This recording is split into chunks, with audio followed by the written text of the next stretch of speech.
Hey guys, it's Maddie. And Anna. And we're here for Corporate Connections' first podcast. Today we're here at Level Agency with Myles Biggs. Myles, do you want to tell everyone a little bit about yourself? Sure.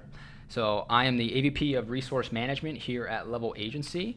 And for many years, I have been a podcaster. So today we're going to talk about how I got into podcasting, but also how I got to be what I'm doing in my career today, and some tips and tricks I've learned along the way that y'all can put into action.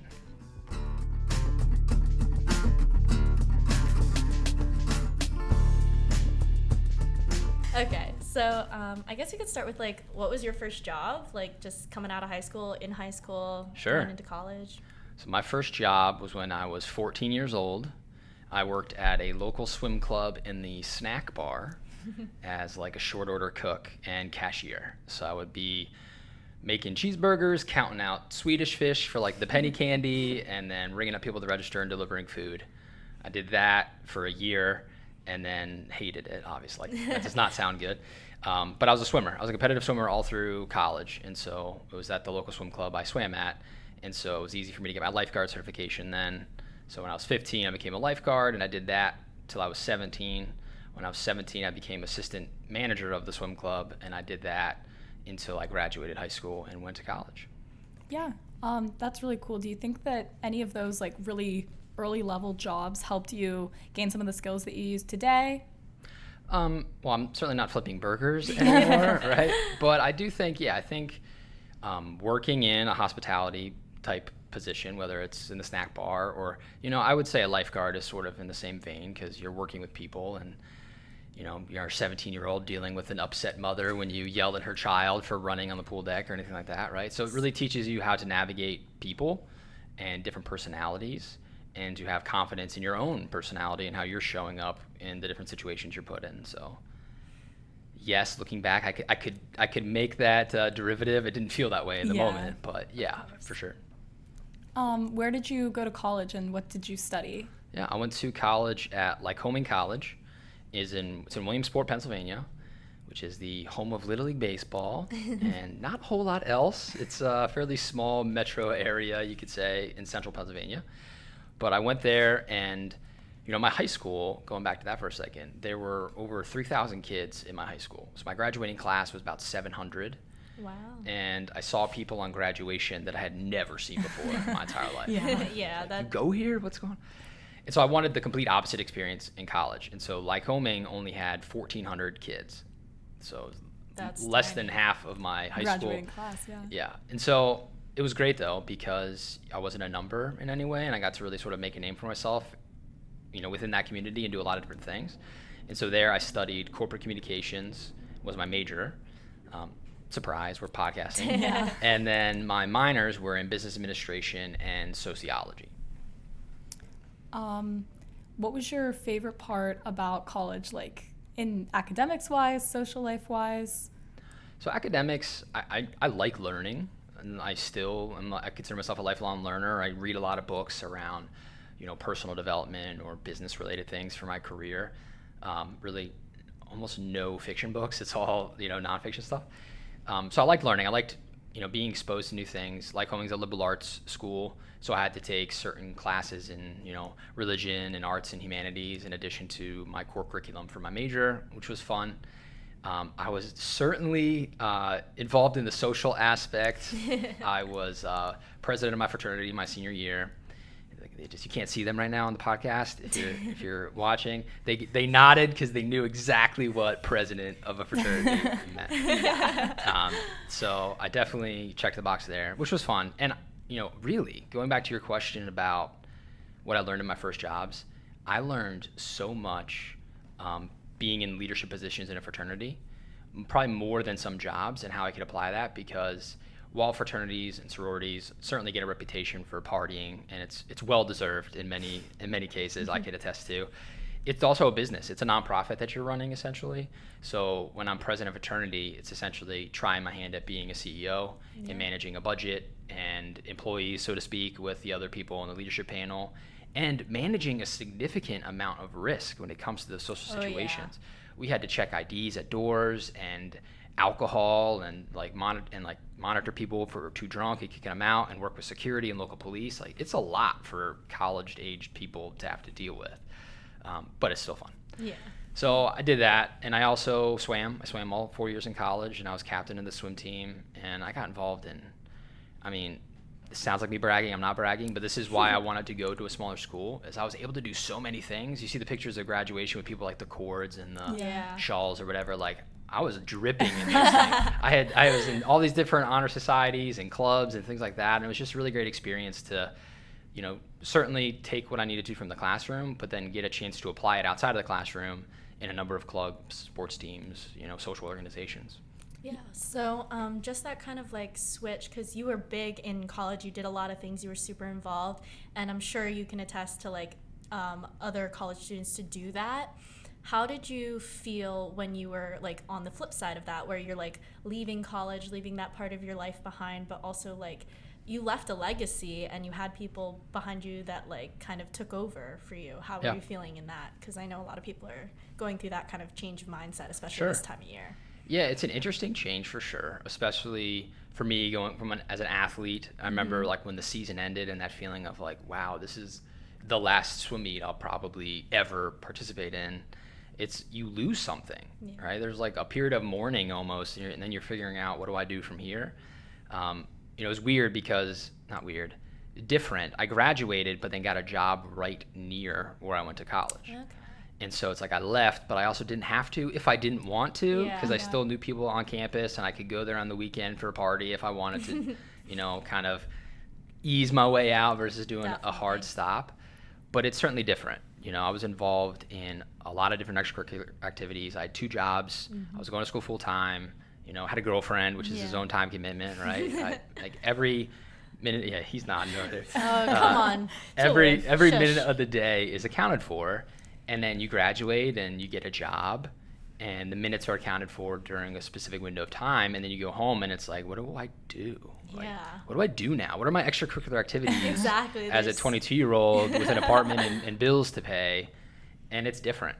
And it took me a little bit to get into the swing and find hobbies. And then, I'm sure we'll get to this, really like my hobby became work at a certain point, because I realized at that point in my life, I'm young, I don't have kids, I don't have any other responsibilities or like people on my time.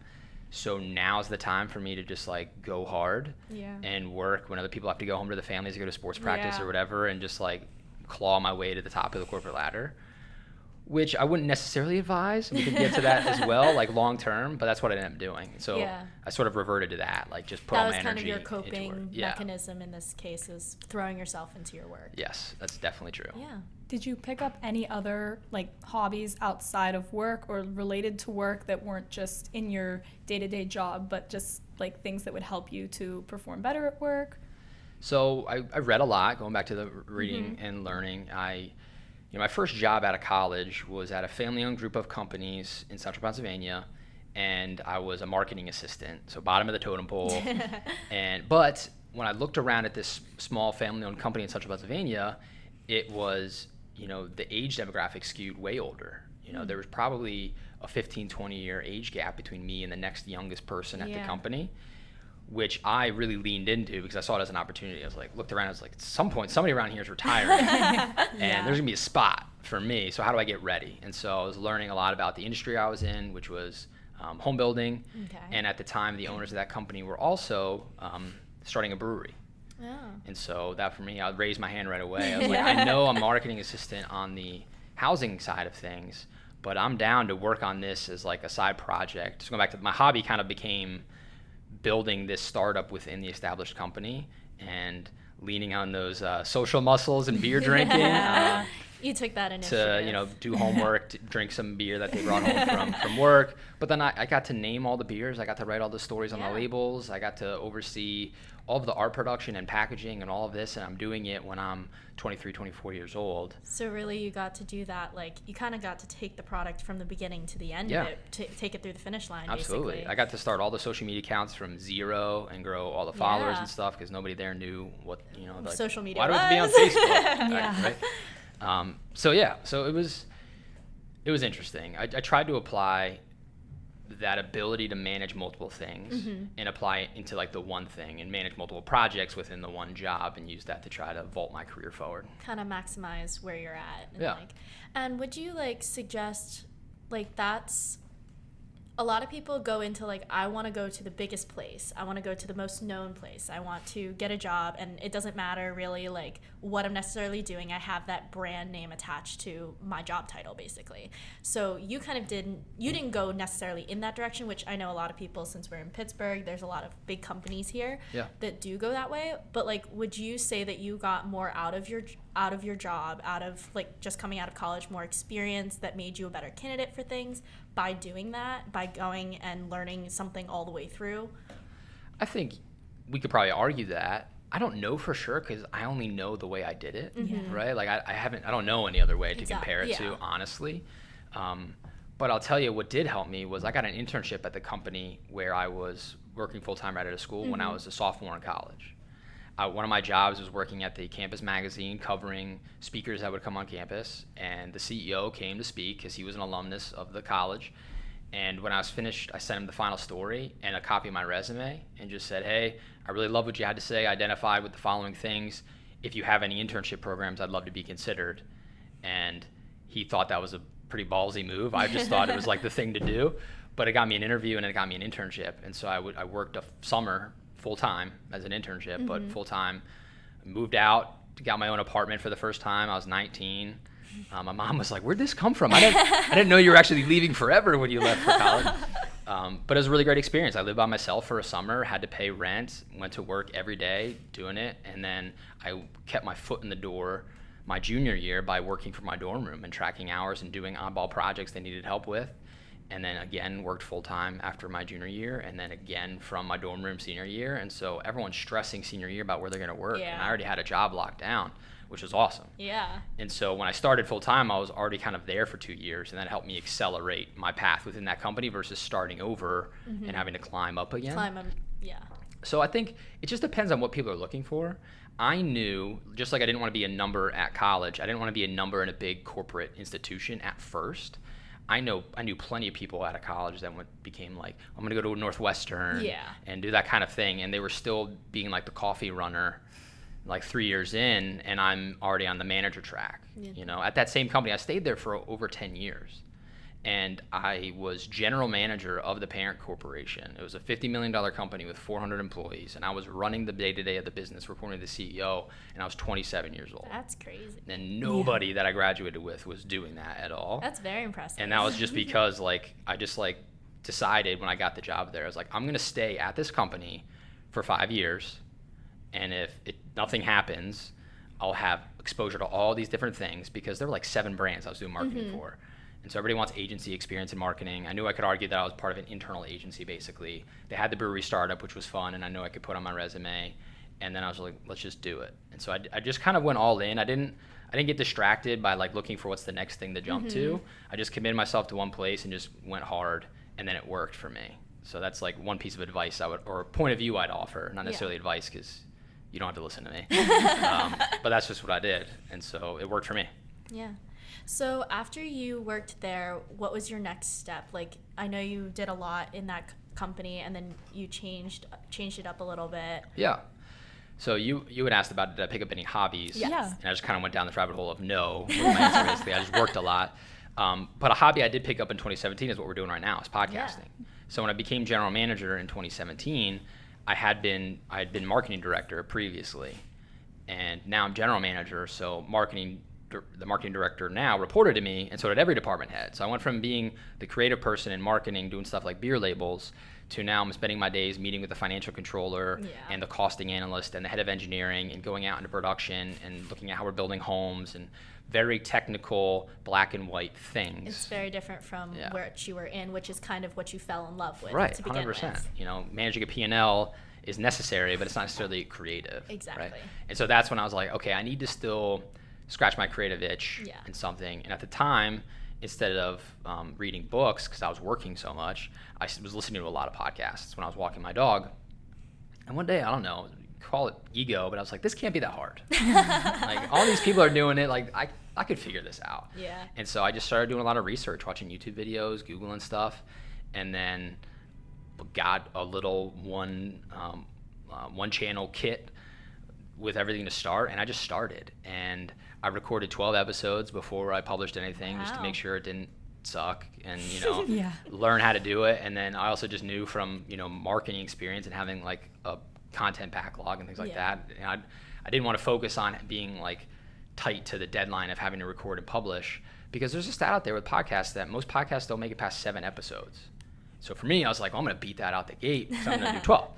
And so I did it, and then I just loved it. And I did at least one podcast, most times 2 podcasts a week, every single week for over 40 years. With your job? With my job. Wow. That's crazy. And so that kind of became a side hustle. At first, it was just like, this is fun, I like it. But then I started to get asked to speak at places. Oh. Like I've spoken at the International Builder Show twice. Wow. About how to start a podcast and what it can do for your personal brand or for your business.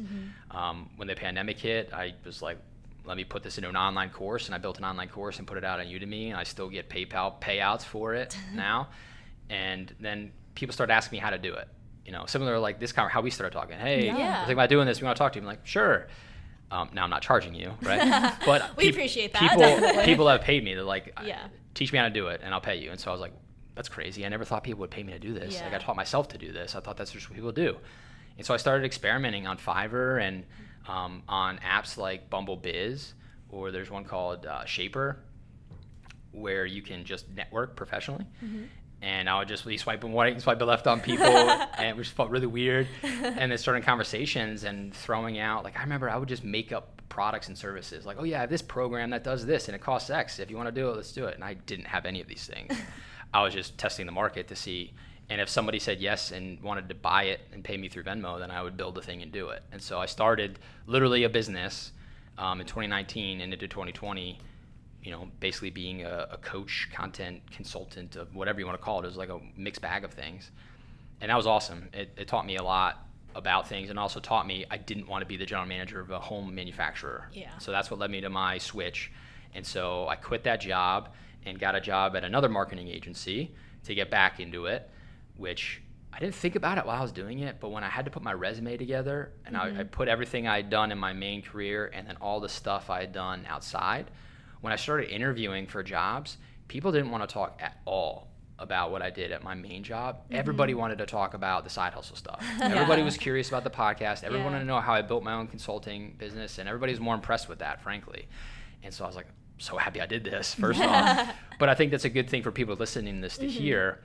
And going back to the extracurricular things, if I know I felt this way as a young person graduating, it's like we're taught in high school, you need all these extracurriculars to build up your resume to get to college. You get to college, you need all these extracurriculars to build up your resume to get a job. You get a job, and you're told you better be glued to your desk, and you can't leave at 5 because you're going to get in trouble. Yeah. It's getting better these days, but that's how it was back in the day, because I guess I'm old now. And then it's like you're supposed to die at your desk, and it's like, what else do you do? And that's just the wrong way to think about it. Like, we should always be continuing to build those extracurriculars. 1, it keeps you mentally sane. And then 2, you never know when it's going to be time for the next pivot. Like, life's long. And so you can be building up that resume to make a change easier than others that only specialize in one thing, and that's it. And so that was what I did. And then I was director of digital marketing at that place. I oversaw the paid search and organic content teams. And then, surprise, surprise, hey, you do a podcast. We've been thinking about doing a podcast at the agency. I'm like, I could do that. Like, I'll have that up in 2 months. And they're like, what? I'm like, 100% it'll be done in 2 months. You've done it already. Yeah, I was like, I already did it. And then so I did it. I launched it, and I was the host of that podcast. And so now I had a personal podcast and a work podcast. And then they're like, we could probably sell this to our clients. I'm like, you absolutely could. I could do it for them too. And then so then I had 3 or 4 client shows I was producing. Like, I would drive in the morning to a local plastic surgeon's office, set up the setup you see in front of you, and record him talking about all these different procedures, go back, edit the stuff, put it up on the feeds, and then we used it for content for their marketing. And it was just a lot of fun. But then personal situations changed. I had a couple kids, the pandemic, there's a lot of stuff that happened, and we wanted to move to Pittsburgh to be closer to family. And I wanted to make more money in Central PA. Like, there's not a whole lot of growth in salaries. Cost of living is pretty low, things like that. And so, again, I got to put the resume together and show what I had done. And, I'm I'm going on so many tangents. I'm sorry. No, it's but okay. same period of time in 2020, you know, I did the course, Yeah. but I applied for a TED Talk. I wrote and published a book. And so now when I was putting the resume together, I'm like, this is fun to do this because I got to put all that stuff. Yeah. And again, Yeah. my current spot, it's like, we've been trying to do a podcast for years. I'm like, I'll have it done in 2 months. I was like, this is like deja vu, but I did it again. And so we've had our podcast here for almost 2 years. Yeah, and it's really just proof that like you make something that you loved into your job. Like Yeah. everybody says that, like do what you love, do what you enjoy doing. Don't just like go into a job title because that's what you think you're supposed to be doing. Like 100%. That's a Yeah. much more succinct way to say everything I just said. Right there. Thank you for that. No, we really appreciate following along with you on that journey. That's really, really cool to hear about how you're able to incorporate the podcasting into so many different aspects of your life, both personally and professionally. For us, because we're just starting out, like all the advice in the world we can take. What is your biggest piece of advice for anybody trying to start a podcast? Just start one. Like you can get so in your head in this, Yeah. right? Yeah. There's so many different ways to do it, from the equipment to the theme or whatever, but like just take out your phone if you have nothing else and start talking and hit record. Listen to it back, share it with a couple friends, and ask people if it sucks or if it's good, right? And think to yourself, does it suck or is it good? And then do that first. But then what I did, I still remember, I sat down in a bar in 2017 over a beer in a notebook, and I was just like, I just was writing out my idea. I was like, here's what I think the idea is. It was Relish the Journey because it was super broad. It was literally this type of exact conversation. I was fairly young. I was trying to figure out what I wanted to go next, and I wanted to talk to people and figure out what they learn along the way. And that's what I called it.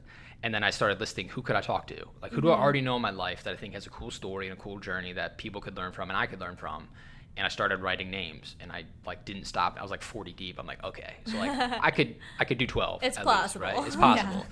And so then I started calling people, and I would literally, nobody knew I was doing a podcast. I would just call my friends and be like, hey man, can I record this conversation? And they're like, what are you talking about? I think I might start a podcast. I'm just gonna record this if that's cool. And they're like, okay. And then I'll just talk to them, record it. Then I had to learn how to edit it because I didn't know, but now I had something to work with.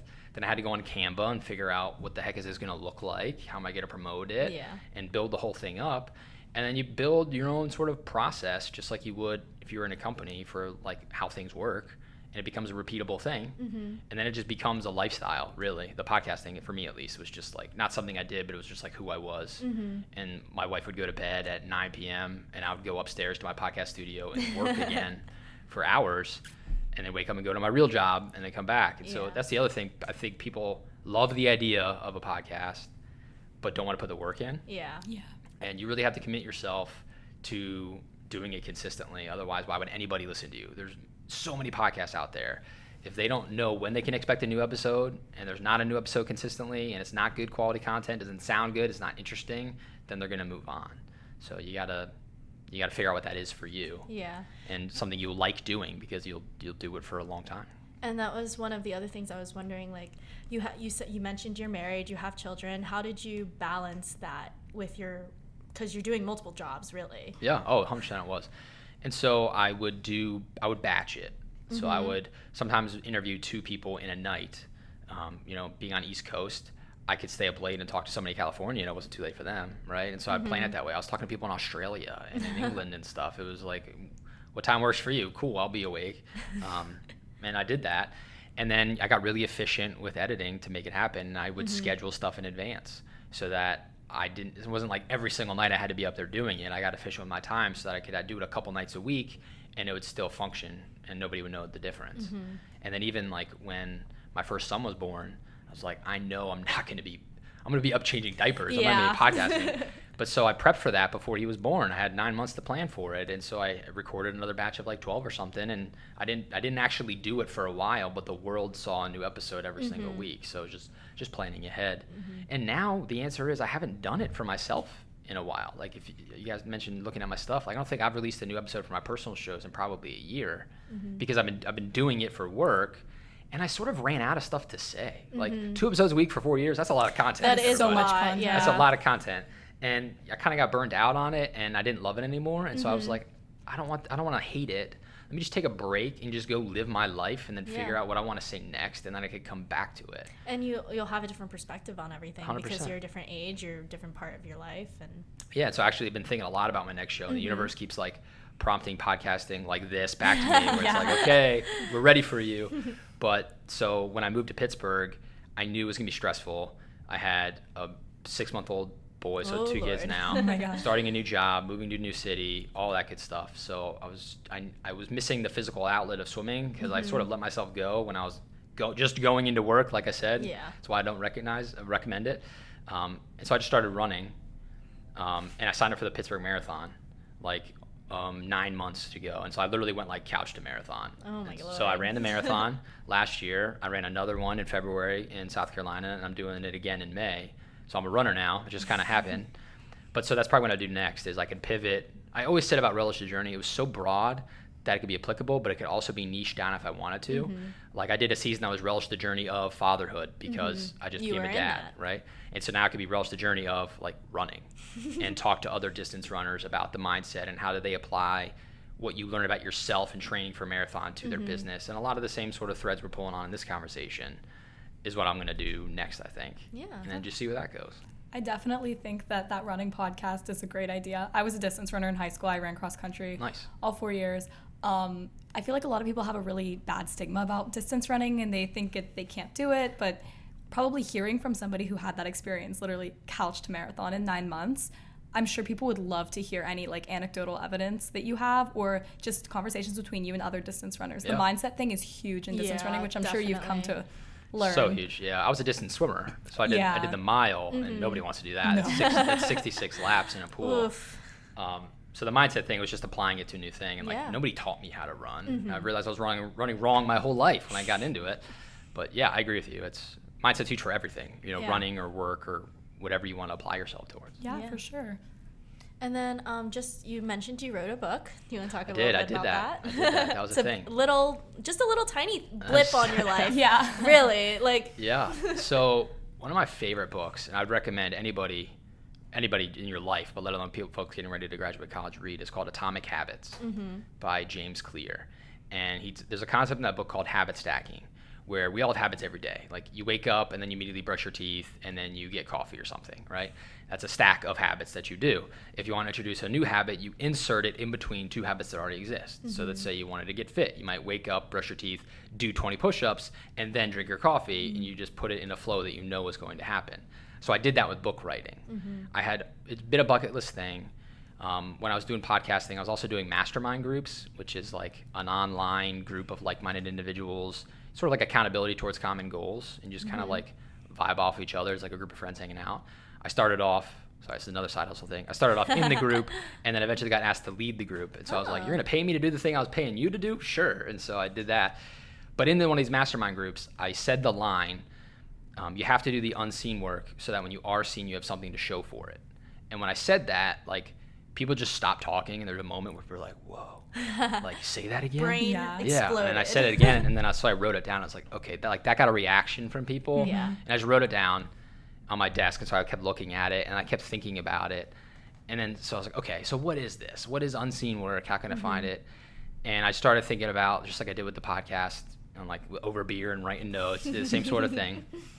And then I realized that I could use my podcast as qualitative research for a book.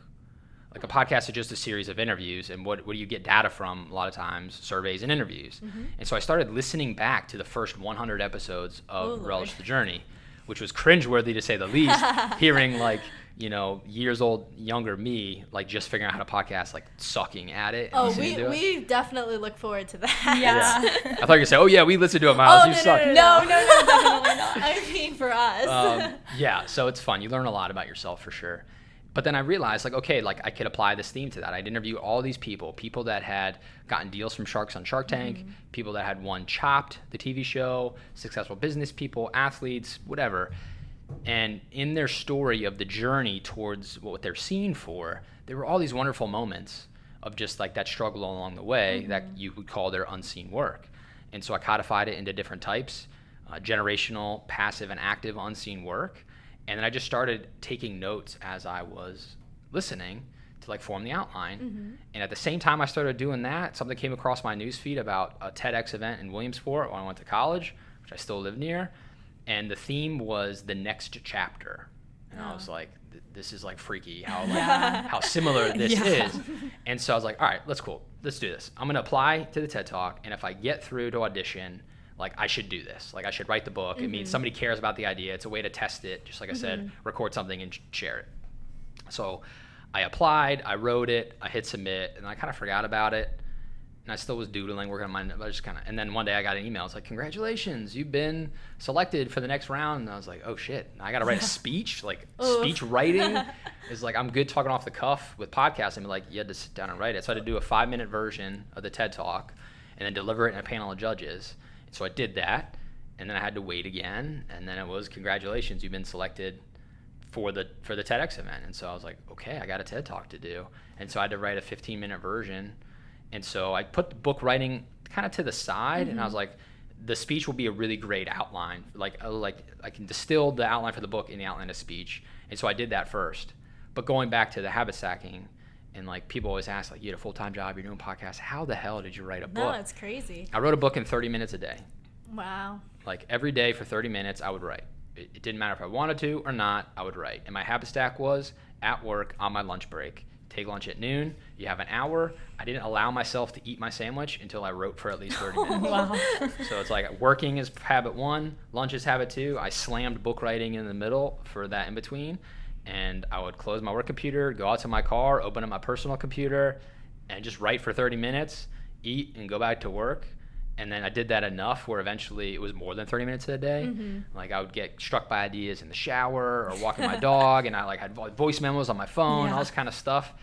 But then I would just distill it down into the manuscript. And then through one of the connections I had in my mastermind, somebody was a writer and editor. So I was like, will you edit this book for me and help me out? And she agreed to.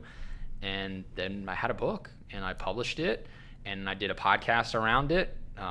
Same title as a book, and then I submitted it for an award. It's the Next Generation Indie Book Awards. Really horrible name, but an award program nonetheless, and I won an award.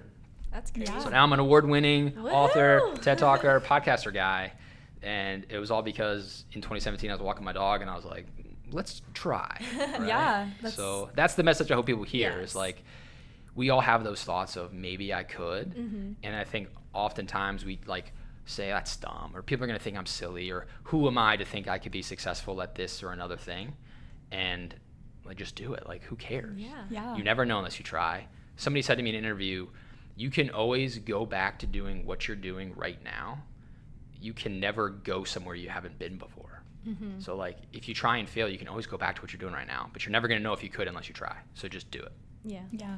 And that's great advice for everybody, not just college students. That's so true. Absolutely. And we appreciate that a lot. You're welcome. Yeah, it's just like, but especially for college students, Yeah. like navigating your life, navigating like your interests. I feel like you're always surrounded by people the same age as you, so you're always thinking like, oh, maybe I shouldn't take that risk because I'm going to get judged by my peers. Like that's definitely a very valid fear for many people, but I think that your advice is amazing, and if more people took it, they would definitely get find farther. success. When I tell you, one of the most powerful things everyone in college right now has is a .edu email address. Like, look at, you all are sitting on the 20th floor of the PPG building in downtown Pittsburgh right now talking to me because you're students. Yeah. You know, like, because I saw you speaking at college. Getting through like with a cold email to somebody that's busy, or somebody on LinkedIn, and you have a podcast, if we just use that example, and you're a student, so many people love to get back because they wish somebody had when they were at that age, versus you're just another grubby adult trying to get something for them, right? So don't wait till you graduate to start either. If anybody wants to do this stuff, start now and leverage that as a way for networking, because people are always willing to talk and share their thoughts, get interviewed, share their experiences, and you can get into rooms that other people just 1 year older than you wouldn't be able to because they're not a student anymore. Yeah. And just like one thing that I've like observed is you were busy all through college. You were busy, and then like you were always busy. And I think, did that like help you in, like you're saying, stacking habits and stuff? You were always busy in college, so when you went into the real world, you kept yourself busy. And did that help you in the like transitioning? Did it help you like finding what you're passionate about, that kind of stuff? I think it helped me. It also hurt me though, and this is something I've been vocal about because I feel like people don't they need to hear this side of it, like the potentially dark side of it. Yeah. Definitely. So I threw myself all into work, and yes, I climbed the corporate ladder Yeah. and had a big job at 27, and I loved it. But I also didn't work out at all. I went from a collegiate athlete to, I was working at a brewery, so I'd come home and be drinking growlers of beer, and all of a sudden I woke up one day and I was like 215 pounds. I was out of shape. I was having panic attacks because I didn't like what I was doing, but I feel like I had to do it because like that's what you're supposed to do. It's you're the supposed to next go to step. work, and you're Yeah. supposed to take the promotion and do all this stuff. If you don't like it, whatever, make the money, do all this stuff. And I ended up like on anxiety medication just to like exist because it was like too much. And that was part of what made me quit that job as well. And like, I was like, okay, this obviously doesn't make me happy. The opposite, like this is like killing me in a way, Yeah. right? It's not good. And I was just becoming a father. And I was like, is this what I want my son to see? Like me fat and overweight and miserable because I hate my job and I'm just doing it to pay the bills. Like I'm 29 at that point. Like there's It's not the so much life example ahead you of me. wanna Like show. this is not what I want to do. So that's the dark side that can happen. Like, yes, I was always busy. You can be busy, but it be a good busy. Like be busy in multiple things, be busy at work, but also be busy taking time for yourself, be busy relaxing, like bird watching, reading a book. I don't know, like take care of yourself, Yeah. basically. Do Whatever things you love. Do things that fuel your body and your brain as much as that fuel your career. Because it's easy for folks that are used to being busy and feel like you need to be productive busy all the time Yeah. to really lean into that too far. And then if you don't catch it, it can almost feel like it's too late. It's never too late, by the way, Yeah. to like just change it. But it's scary to change it because it becomes part of your identity. It's all you know. What if it doesn't work out, right? Just like what if You get all these oh, negative things oh, coming yeah. in. Yeah. So it helped me climb the ladder and build a resume. It was good. It hurt me a little bit, but now that I also think that was good and that helped me because I had that moment when I was 29 years old. I know some people that had that moment when they're like 55 Yeah. or 60, and then they really feel like it's too The late. midlife crisis Yeah, moment. and they don't actually do anything about it. I realized it early enough, so I did something about it. I learned from it, and now I'm much better because all of that happened, the good and the bad. So I don't know, take that as you will. That was just my experience. Yeah. No, I mean, it's definitely great hearing like your experience and about how you were able to turn it around, because I feel like definitely a lot of people, even at our age, already feel like it's too late to change things Sure. sometimes. Oh my gosh, we have so much time. Yeah. So But much it doesn't time. feel like that when you sit when you're in your life. Like it's a I different totally feeling. get it. Yeah. I totally get it. But I am 33, and it's like I don't feel like doom impending when I say that sometimes. Like I'm only 33. Yeah. Like my grandfather's gonna be 90 this year, so like I got 60 years still. Like Yeah. that's a long time. do. And I could have 3 more careers in that time. That's you so know? true. When you think about everything I've been able to do in 33 years. Well, less than that because I wasn't doing much when I was like 2. Yeah. Like so much is possible. We just have to Yeah. get out our own way. Yeah, I Yeah. think it's really just getting out of our own heads about it. Totally. Definitely. Like making those jumps and in your career, personal life, all of that. Absolutely. So anything you want to leave off on? Wow. Yeah. I love that. I'm big on open-ended questions as well when I interview people. And that's Yeah. like the ultimate open-ended question. Definitely. Grab bag, you pick. I think what I would say to people, some people will ask me when I do things like this, like, how can I do what you do? So they'll frame it. They don't say it directly like that, but like they want to start a podcast, they want to write a book, they want to take all that good stuff, right? Like I can systematically break down for you like a step-by-step of how to do what I've done, right? But I hope that's not what people take away from this is like, I'm going to do everything Myles did to start a podcast, or like that's the blueprint I have to follow. I don't mean this to be a plug for my book, but just follow me.